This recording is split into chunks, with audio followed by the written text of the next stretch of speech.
Hello, everyone. Thank you for joining my talk today. My name is Dimitar, and I will speak in behalf of my company how we grow in the last 5 years, and especially how we grew up the product development department within it.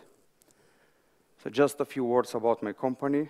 I try to bring more technical numbers and facts, but some things needs to be mentioned. So the company was founded in 2012 by 3 co-founders in Munich. The company at this moment has more than 400 employees, around 8 locations around the globe. Around 170 people are sitting and working in Munich. We are operating in 100+ domains. This is how our business works. So the Global Savings Group is working in affiliate business model. So basically, it's a very easy business model if you put it on a paper. But when you scale it in 24 countries with more than 100 domains, then the things are getting a bit more complicated. So just a few numbers. We are operating on 500+ servers, running on AWS completely. And we are having around 2 million daily visits on our domains. So the things are complicated mostly when we are speaking about the number of collaborations with our retailers. So we are working with more than 20,000 retailers around the globe. And with this piece, I would like to close the facts and numbers about our company. So a little about me. My name is Dimitar, and I'm working as a CTO in the group. So I have more than 15 years of experience in IT. Most of the time I was a software developer, then software architect, product architect, and the last 5 years working as a CTO. I joined the company with a small 20-people company called Couponation. And in the 5 years grow to a group with multiple business models in affiliate that at this moment, as I mentioned, has more than 400 people. At this point of my career, I'm more interested in scaling teams, scaling architectures, dealing with those challenges that brings those business models, and also especially for building a remote-first culture within the companies. So some of the brands that we are operating within our group, some of them are known to you, maybe. Some of them are not known because we are operating in 24 countries, so not that present in Germany. So what I will cover in this presentation, so in this scale, there are a lot of things to be mentioned and a lot of lessons that we learned in the last 5 years, but I would like to focus on just a few things. I would like to focus how our product development team is organized, what is the technology stack that we used in the last 5 years to scale, and also how we build end-to-end responsible teams or self-deployable teams, and also how our product development department is integrated with other departments, or what we call the business. And of course, learnings about that and what are the next steps for us. But why so much speaking about scaling, why we need to scale that much? So this was posted last week from Financial Times. We won the 10th place in the top 1,000 startups around the globe. We won the 10th place because of the 5,000%, more than 5,000% of scale between, this is just in absolute revenue growth, from 2013 to 2016. In order to be part of that competition, you need to have more than $1 million of revenues in 2013. So basically, our business scaled over time. 2013, there was like one of the first rounds of investment where the company started making the first white label partnerships. And then 2015 we launched, we acquired another company that was quite big in the market. 2016 new business model and 2018 new business model were added into our complete group. So the I added here number of domains to be more technical. So went up to 100 that we are operating, and the number of teams went up to the 14 Scrum teams that are part of the product development department. So some of the recognitions that we won this year and last year, so the Financial Times, as I said, 10th place in the competition of the most, let's say, the biggest scale growing companies, startups. From Deloitte, top 50 in Germany, and also 42nd place in top 500 in Europe. So if I try to summarize everything into 4 pillars that helped our complete department to scale, and I would like to focus on them. Each of them is a big story and a huge subject to discuss, so maybe we'll require a separate presentation for each of them, so I will really try to point out the bullet points that really helped us to grow in the last 5 years. So the remote first transformation was something that helped us to grow in 2013. Then product and tech synergy helped us the whole period, but mostly helped us in the early years of our company. Then self-deployable teams, something that we started in 2015, achieved in 2017, but really helped us to even further scale the number of teams and the number of departments. And of course, product development and other departments is something that we are working at this moment. We started 2017. This is the tribe setup according to what Spotify published. So I think a lot of companies are now moving towards this direction. We did it in 2017, so I will speak more about all of those in the next slides. So why remote? So when you are in Munich and when you want to scale a startup in Munich, it's not that easy. Probably most of you even know about and experience that even in Berlin. So the market is really highly demanding on the tech people, highly demanding on every kind of people that are part of the product development, from product managers to UX designers. The competition is high. There are a lot of big brands and big companies that offer different career paths for the people. So not every single person in Munich is really into this startup-ish mindset. Salaries are high, as you all know, because of the high cost of living there. And also, it's not only about the high cost of living, it's also that you cannot really find an apartment for the new people moving in Munich. So when you are a young company, your recruitment is not really focused to bring you the best talents. The recruitment is split across every single department trying to scale up the company, so you don't have a dedicated recruitment strategy for the talent acquisition and product development. So in average, it took us 2013 around 6 months to find the senior people and to bring them on board.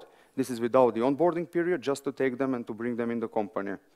So with those numbers, we really couldn't start fast.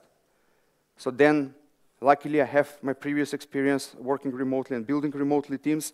I offered this to our managers to create a complete transformation in our company to become a remote-first company. So you know the first reaction from a German manager when you are speaking about remote people, he thinks that those guys are digital nomads sitting somewhere on the beach or on the mountain, having fun, and he was like, okay, but how they will have even any interest about our KPIs, about our targets, our goals? So then it took a while, luckily not that long, to convince the whole company and the whole company management and the 3 co-founders to invest heavily into remote setup and to start building the remote-first company. So basically, our motto was that the remote team is a team that is always together. And they thought, okay, but how? How the team can be always together when they are just remote, sitting somewhere? So we did a lot of things in the past, and I will speak about, let's say, the most important things that we learned. But you can see from the images, those are people that were on Oktoberfest, the remote people on Oktoberfest. Then the Munich people, the people sitting in Munich, went to some of the locations where they did all the fun together and worked together. And we are doing this very, very often.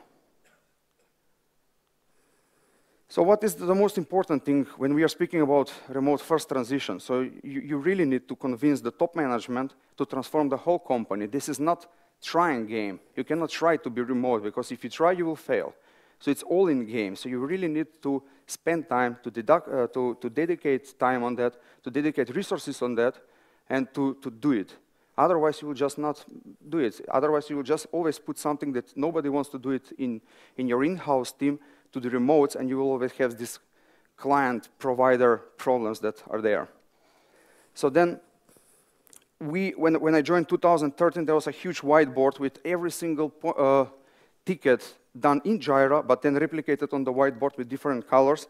And I went out of my mind, like, why someone will want to write it on the paper and then put it with a magnet on the whiteboard, and especially because different developers are working on them. So the first thing that you need always to think about, whenever you have some document or some important information sticked on your wall, it shouldn't be there. It should be in some place that is shareable to every single person in the organization, regardless of where those people are sitting. So you need to invest, as I said, you need to invest into video conference. You need to convert every single meeting room into video-friendly meeting room. That doesn't mean audio-friendly meeting room, video-friendly. You want to see the people from the other side. You want to see their reactions when you are telling them important information, when you are giving them feedback, when you are giving them information about the KPIs, OKRs, so you want to see them in person. And as bigger screen, as better, because you see them even easier. So just some notes from us. We tried a lot of things in the last 5 years. I never got approval for this fancy Cisco video teleconference equipment, so we tried with all the possible combinations. We ended up with Zoom, with Google Hangout and Logitech setup. It works really well for us. We are super happy, so I highly suggest that setup. So then the culture of communication, this is not only for remote people, this is the culture of communication is always a problem within the companies, but especially when your company is mostly remotely, so you need to build this culture of communication and you need to embrace this culture. I'll just give you an example. When you are with your colleagues at lunch, you're speaking about a lot of things that you hate in your code base, things that you hate in your processes, and also you are speaking about a lot of ideas and what you want to achieve. What you believe will change your code base, what you think you will change your business model. But then when it comes to the remote people, they don't know that. And you forget that you haven't told them. So then you write a ticket in Jira like, hey, as we spoke on our lunch, do this and this. And nobody knows what is that. And then the QA or developer from remote will see that. They will just go out of their mind. So I'm just saying the culture of communication is one of the most important when you're working with remote people. So this is something that we created in the beginning, the traveling procedures and one-time approval process for the budget. And this really helped us, every single team, to organize those trips to the remote people or to bring the remote people in our offices. Then many companies fail to incorporate remote work just because they treat the remote people as less important or even more important than the people that they have in-house. And this is a bit of a problem, because those guys are also engineers. They're sitting they are working on the same code base. They are working on the same business model. They are working for your company. So why should you treat them differently? Give the same performance feedback. Give the same feedback to them as to the in-house people, and treat them equally. So if they are good, just promote them. If they are not good, just tell them as you are telling to any single person in your team. So what we are doing in order to keep the ratio and to not starting the huge process of recruitment in Munich, we cherry-pick let's say, the core people from the remote people, and from time to time we move some of them into Munich. So that's why we keep the ratio of in-house versus remote people, and we also bring more core competencies in Munich so we can increase the high-level talks about architectures or about some business models in Munich. So also, if you are working with some company that do not offer that to you, try to get it after 1.5 years, 2 years investment into those people. They should be able to let you, those people, to move without extra costs. So just a tip. Then scale into both places. Keep the ratio, so don't scale just remote because it's faster, cheaper, or whatever you think, but scale in both places. If your initial setup was 50-50 and it was working, just keep that ratio. So don't start hiring more in-house versus remote. It will hurt at the end. So this is just some of our rules that we are using in order when we are trying to hire people from remote. We always keep the time zone plus minus 2 hours. We don't believe in offshore how it's called, we believe in nearshore outsourcing, and we believe that those people should in 1 or 2 hours fly to Munich and be in Munich if we need them. So it's very important that those guys really have experience in remote working. If you ever worked remotely, you will know how difficult it is to get used to it, to get used to work from either home or some other location. If you have office in some other location, then it's not a problem. But if you are hiring individuals sitting at home or to shared co-working space, you want them to have experience with that. So that's why we have some minimum of hours that they spend working in their careers. Then full-time dedication and one job at a time. This is obvious. We don't want to share those people with others because we want to incorporate them in the Scrum teams. And compensation, always pay the rates in their country. Don't level them. So if you have people in Ukraine, Greece, Armenia, don't try to level them up, but just pay what is fair on their markets. And good English for sure is for us important. So I have some numbers that I took out of my let's say, experience and investigation. Around 3 million developers are sitting in Eastern Europe.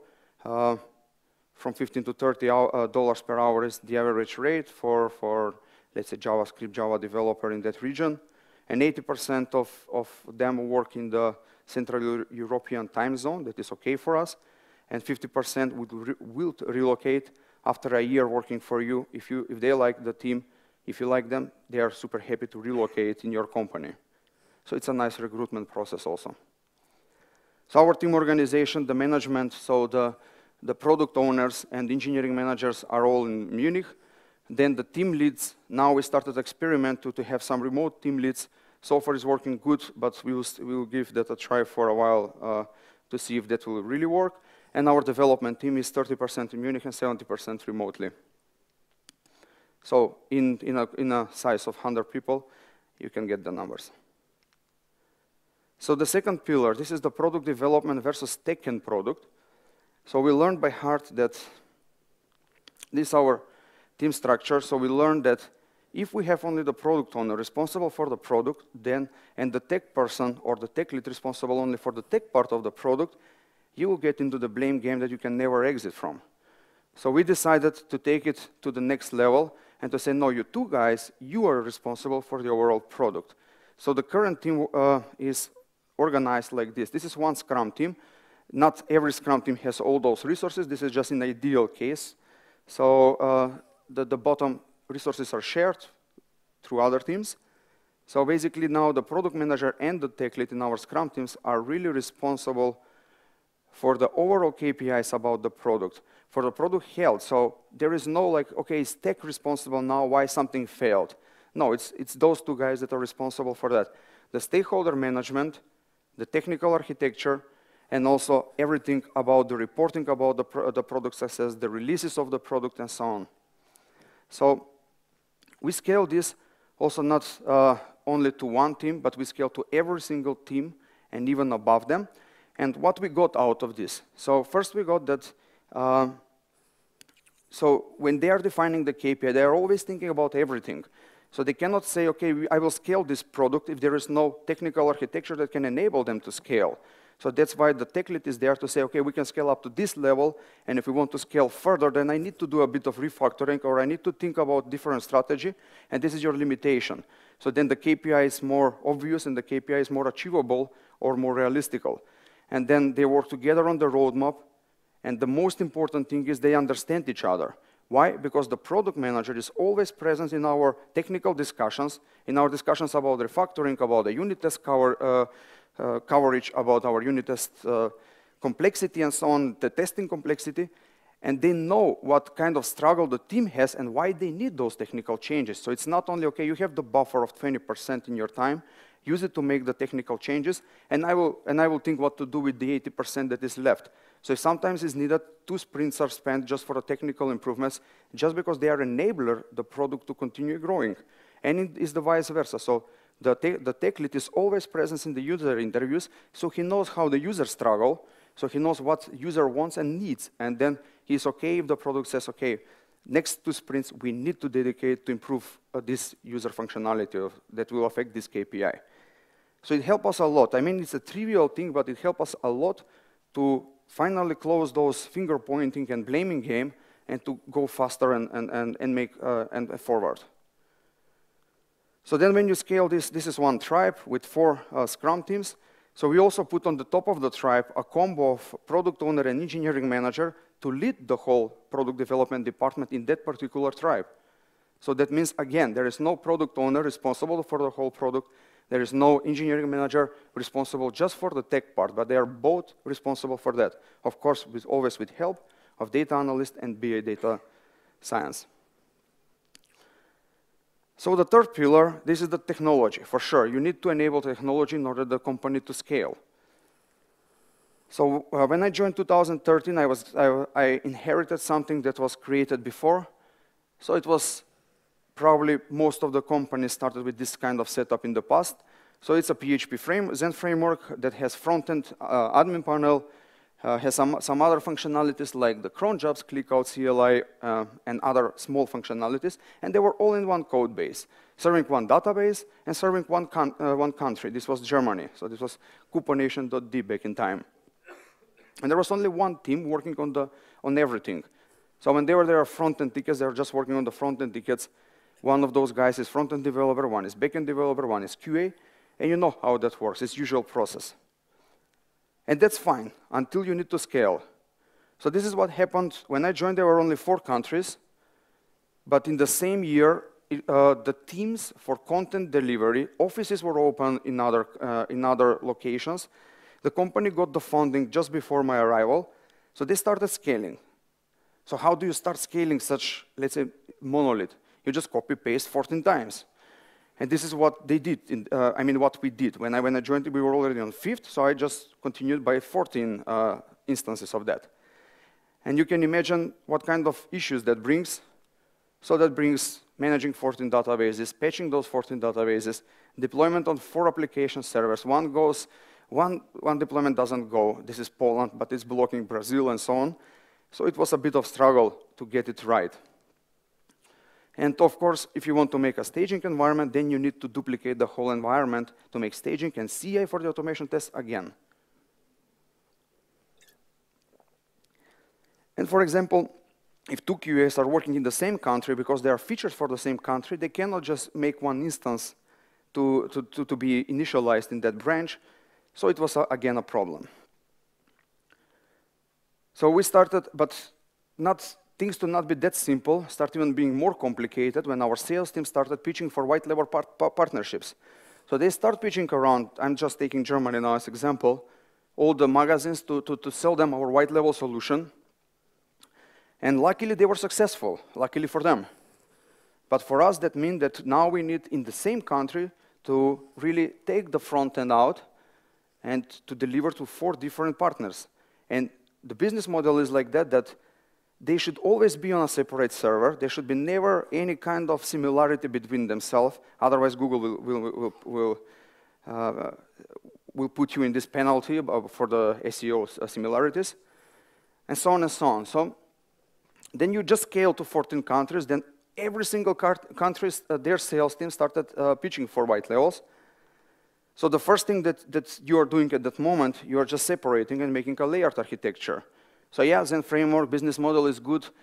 Let's take out the presentation layer and let's put it there. So, and then let's start splitting the team. So we created a front-end team, we created a back-end team, and of course those services that were easy to be decoupled, we decoupled them. Those were the clickout and also the cron jobs that were doing some data aggregations for the BA purposes and reporting purposes.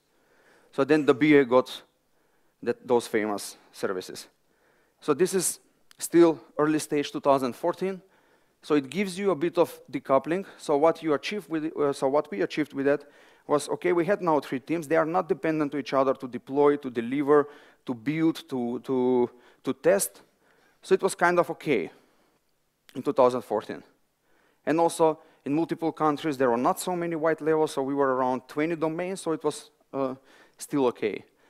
But then we started putting more teams because the stakeholder teams were also increasing. So now the marketing team increased their outbound marketing, their CRM strategy, and so on and so on. So then we had to support them with additional feature sets. So then we added a marketing team that was working on the admin panel and the backend logic in order to provide the features for them so they can deliver their also products. So then also in 2015, the company shifted not only from couponing, but we started doing also deals as a business model. Curated deals. And even furthermore, another business model was invented. This is the lifestyle team that was a combination of couponing and deals just for a specific niche. So that means that we got a lot of new bees around the honey, and now the honey was the backend. So now the thinking in 2015 was like this: okay, if we start chopping around and make even more layered architecture and putting those layers, they will be not first stakeholder facing layers. There will be just some technical layers that we can put the people, but they will not. And then one single team, like marketing team, needs to be supported by 3 teams. That is kind of difficult for a product manager to speak three different product managers to speak with one stakeholder for marketing. So then we said, okay, now we have the front-end team operating alone, maybe some logical dependencies from the backend functionality and the API that is provided, but at least they can test, build, and deploy alone. But now we have the three teams in the honey, and then the BA is also alone. So we said that, okay, if we start doing that, after a year, again, we will end up with the same situation, because we predicted that probably we will scale, we will double the team size. So then we said, okay, we need to think about something and how to make something that at least in the next 2 to 3 years will be scalable, so that we don't have to do again and again the same process of chopping our code base and making smaller.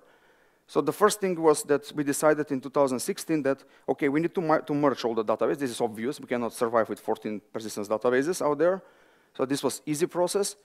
We broke down the business model from a horizontal separation in layers to a vertical separation of layers. We said, okay, let's see what each of those business models, couponing, deals, and lifestyle needs as a functionality and share as a functionality. Very obvious thing. So then we found out that there are a lot of services that they are all using, and they need to share them. So you cannot even put one team or two teams because they will start duplicating their work. So for the content creation, we created Headless Cms. It was obvious. We need API endpoint, not a front-end to be attached to the CMS. And we tried to eliminate every single cross-team dependency and to be end-to-end responsibility for each of those teams. So what we did in 2016, we came up with a solution that our complete CMS system is modular and built with every single functionality that is needed there. And then we break just the business logic from our backend to microservice with exact and specific functionality. So now, if you're a team, so if this is a couponing team, I probably need the voucher service. I need maybe translation service for sure, because I want to launch in multiple countries. I need the configuration and maybe taxonomy, but this is not super critical for that business model. So then that team can only use those services and contribute to those services and build the whole business around it. So now at this moment, all our 70+ domains in couponing are just built with those services. And then if deals need other, like client service, they need the user and deals, then they are just using those. But they also need the config, they also need the translation, and in the lifestyle, they also need the couponing, the vouchers service. So you can see it's a combination of multiple services that you enable the business to scale with different business models. But okay, if you are storing the data in a persistence database, we use DynamoDB for this, just for that microservice, how then you will just get all this data and share with the presentation layer? So there are multiple ways how you can aggregate the data. We decided to aggregate data on save. So that means whenever there is a save, we are triggering an aggregation request through SQS, and then it goes and aggregated in Elasticsearch dedicated to the business model where we need to scale. So if you can see, we have different aggregations, and they are all aggregating and storing the data when there is a data manipulation on the top. And then our presentation layer is just communicating through to this layer and presenting the data to the end users. So this enabled us in the last 2 years to scale and to completely change the mindset of the organization, and I will explain why. So what we achieved with this, we achieved the headless CMS that we wanted to achieve. That is really modular now, can be used by any single team. So they just use the Angular 2 modules. They create a new models, they submit to this, and then everybody is just using the models that they need for their data manipulation. So then we decouple the business logic into separate services as said. So now every single business model can cherry pick what they want to use from the services in order to build their business model. And we allocated a responsible team for each of those services. What that means that team is not responsible to update, to increase the feature set for the needs of others, but they are just responsible to make sure that the code quality is there, the documentation is there, and everything they need is there. And also, for example, if you as a lifestyle team, you need to change something in the deals service. The deals service is operated by the deals team. Then you need to submit the code if there's an API version change. That means that you're changing something bigger. Then you need to submit, they just need to review, and to review that you added the documentation in place. And most important, there is no cross-team dependency besides this of code review, but sometimes we can be also okay that some of your team just review the code, some more senior developer. So also what we achieved to create, end-to-end responsible teams that are not blocking to each other, and they are fully responsible for the whole cycle of the product. So that means from the presentation layer back to the database and the functionality into the admin panel where our users are using those internal tools to write the content out, they are fully responsible for their functionality. So they are not depending, okay, I need the backend to create additional feature, then I need those to be transferred through API, and then I will work on the front end, so I'm blocked in the next 2 months until they are done with that. Now they have really end-to-end ownership of the product. So of course, when we are speaking about microservices, organizational change, everything comes with a cost. So it really requires organizational mindset change. So when we changed this, we had to explain to the whole organization what we are enabling them. So for example, the sales cycle for a new white level partnership was previously, let's say, a month for 5 new white levels. Why? Because it was very difficult for us to create this environment for them. It was really difficult for us to go to those persistence databases, to make some adjustments there, a lot of manual work, and with this, we enabled them to sell a white level partnership within the 3 days. So now they changed the complete sales department to be able to sell so many white level partnerships and to start those partnerships that fast. Also, the same goes to content. Content previously was requesting features that were going very slow, and now we can deliver them within the days, and they need to change their mindset of now how to work with this thing. So also when you are investing into parallel thing that we didn't block the whole business, you need to invest into additional people, maybe get some of the people from each of the teams and then ask them to work on a parallel system until we have something that we can plug. So it's also investment that you need to calculate. Migration doesn't happen over time. With our, let's say, manpower, it took us 2 years, 2016, 2017, to reach the final stage of that picture. And also, you know, all those continuous delivering, continuous integration tools from monitoring to automation. When you need to monitor 150 services, some of them is overloaded. You need to auto-scale, auto-recovery functionality. So you need to build those and to be in place. And you cannot build for all 115. You need to build for the first, let's say, 10 and to test with them how they will go. So when we are speaking about the deployment and CI/CD, I need to say that we never ramp up the sysops team. So we use the same sysops teams. So that means that it really helped us, because otherwise with the previous setup, we really need to work a lot. The sysops was really the bottleneck of the whole process. And this organization creates a bit more complex staging environment. Why? Because it's not only testing your service, you need to test the integration of that service with the other services. We use contract-based testing, but at the end, it's a heavy one. It's much heavier than to have everything in one code base. And for sure, more complex development environment. We have more than 150 repositories, so you really need to integrate them and to work with them. And what are the negative stuff? So the code quality, when you are building this in 2 years period with different teams, each of the different services, you need to understand that they cannot be the same. They cannot follow the same principles. They cannot follow the same code styles and code guidelines. I mean, regardless how big policeman you are and you're always chasing them and saying you need to follow this and this, it's just when you're building that, it takes the difference. And now, for example, if some team needs to touch the service that the other team created, they might have this problem that they are not following the same code principles. It's not that a big problem, but it's a problem sometimes. And sometimes some of the microservices are built in, let's say, newer technology than the previous one, because the technology also evolved in the last 2 years, so you just need to unify them. And we also left some of the legacy. You always leave something that you don't want, nobody wants to work.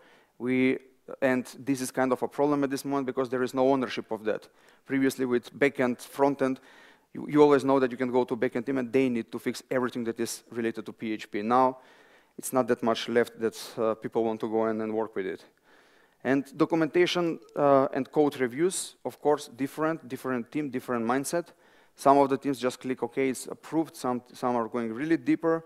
And those are the cons when you have multiple teams operating in multiple services within an organization. That's normal. So one of the biggest challenges is the misalignment.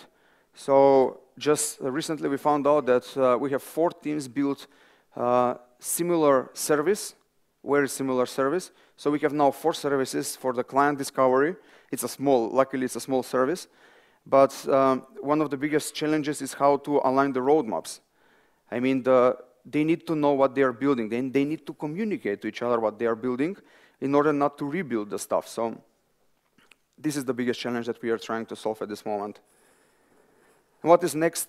As you can see, a lot of things to be improved. So one is the unification. And of course, the alignment is one of the biggest topics that we have for this year. So basically, the knowledge sharing, the roadmap sharing, and also we are doing a lot of pair programming across the teams so they know what they are building and how they are building. Documentation and bringing the transparency about the microservices. This will be called microservice marketplace, where we are just putting everything visible, which microservices are available for the company, which one you can use, reuse, or build something on the top of them.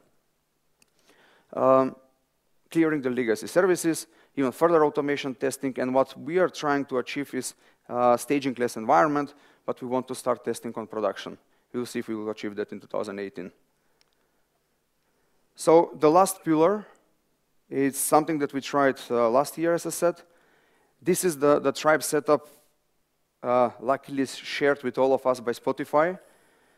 First, we were kind of like, okay, it's not for us, but then we really deeper sit and understood it really makes sense. I mean, if you put the product development department together with the other departments within each of the tribes, this is what we call the tribe for us is one business model. This is the couponing, the deals, and lifestyle and other business models that we are launching. And the BMTs are something that we all know as a department. So basically what we did, we merged the departments together to work in the same tribe. We put them to sit next to each other within the office, and it really worked out. It showed a lot of great results.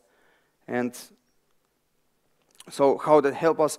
So now the product development department is not isolated, and the product owners are not the only phase that is communicating to the other stakeholders, but now every single developer is sitting next to the marketing person or content person, and they are going for a lunch together, they're making team events together, so there is no more product development team event, but they are really working as a team.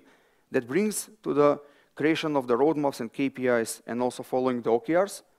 So when the teams are together, it's easier for them to deliver the roadmap together.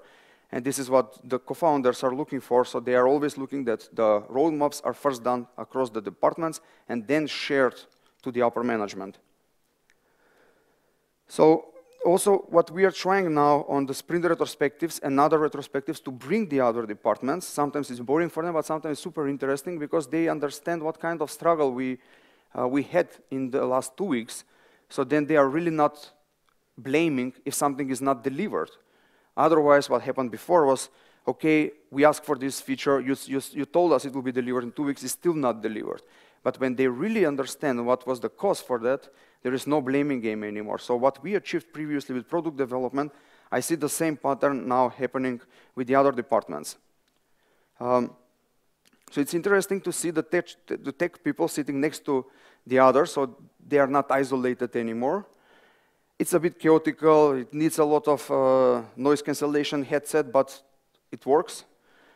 And I think the biggest benefits that we achieved with this is bringing the business talks and the business mindset closer to our engineering managers.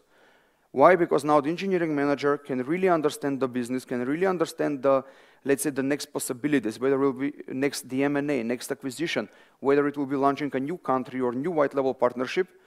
then they know much in advance, so they can really predict and organize the scaling up of the team.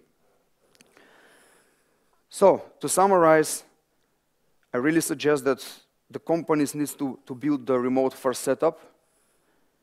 When you are speaking about investing into machine learning, artificial intelligence, I don't know, all those cool buzzwords, you really need to understand that remote-first setup is something that will enable you to grow. Otherwise, it's very difficult to grow and scale up fast if the rest of the company is scaling. Then the synergy between the CPU and CTO is super important, and those two should be responsible for the overall product, and they should really deliver that mindset to the lower management of the product development department. Then creation of independent teams that can work from the beginning, from the data creation up to the data presentation and the whole loop of getting feedback from the users and improving everything is super important and one of the key pillars that help us to grow our company. And of course, break the silos between the departments. I cannot speak a lot about this. We started Q4 2017. We are second quarter into this, but so far it's a very positive trend, and I believe something that will help us to grow even further and to make the synergy between the departments. So overall, I try to summarize everything in 4. I try to bring you the best bullet points. So I believe that we are responsible for the growing up of our company in the product development department. Thank you.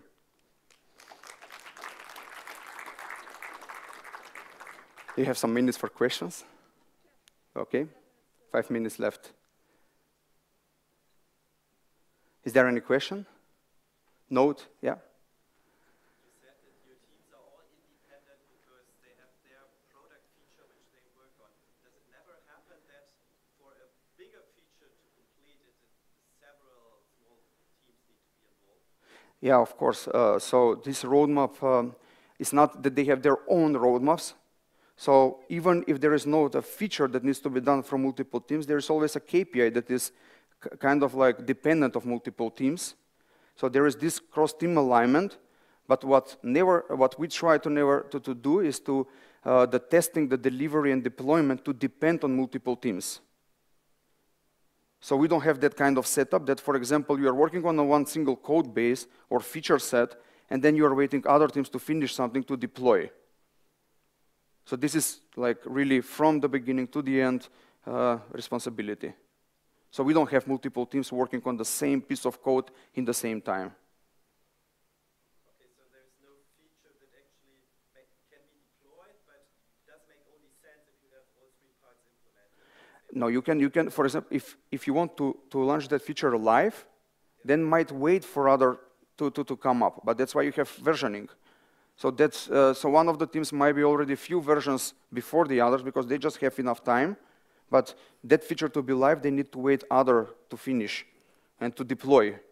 But only then you can just enable through the feature set component, and you can enable that feature to be visible to the end users.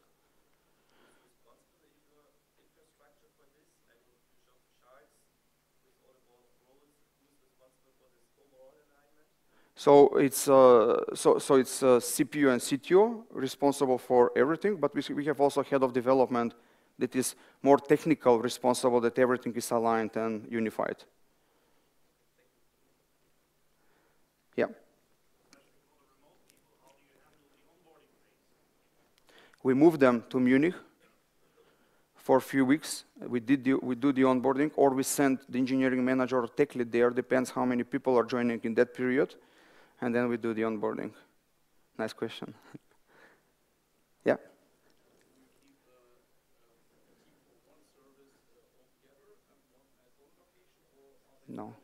No.